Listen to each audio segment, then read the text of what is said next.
Hi, I'm Ross Jacobson, sports editor of the Casper Star-Tribune, alongside UW beat writer Ryan Holmgren. We're here at War Memorial Stadium. Ryan, it's kind of hard to believe that we're about 30 days away from the start of football season. Summer goes really, really quickly. But this video is brought to you by Ohio Central Federal Credit Union, and we're here today to introduce our new series.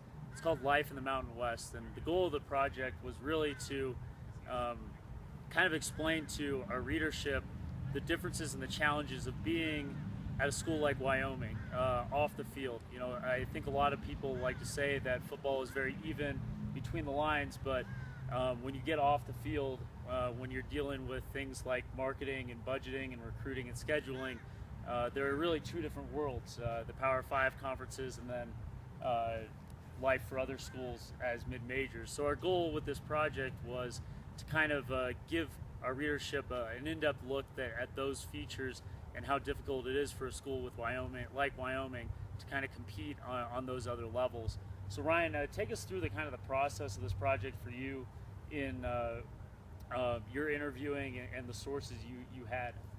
Yeah, well, in late May, early summer, started to go through lots of interviews. So talking to athletic director Tom Berman, talking to Larry Shyatt, men's basketball coach, football coach Craig Bowl, a handful of players, and then even wrapping up at Mountain West Media Days with Commissioner Craig Thompson and a handful of other student athletes and coaches. And so the process was just trying to accumulate as much information as possible to really understand what it's like for Wyoming, because like Ross mentioned, it is different as a mid-major, but even for Wyoming it's different compared to the other schools in the Mountain West. So it's definitely a different world for them.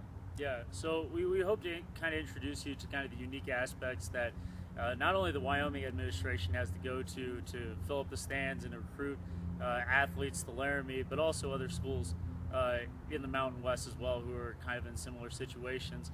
This series is going to start in Thursday's Casper Star-Tribune, and it's going to run for 4 days, Thursday, Friday, Saturday, and Sunday. And each day we're going to touch on a different topic. We'll have videos online at postauthority.com each day, so we hope you stay with us through the 4 days to kind of get a better sense of what goes on off the field in terms of Wyoming basketball and Wyoming football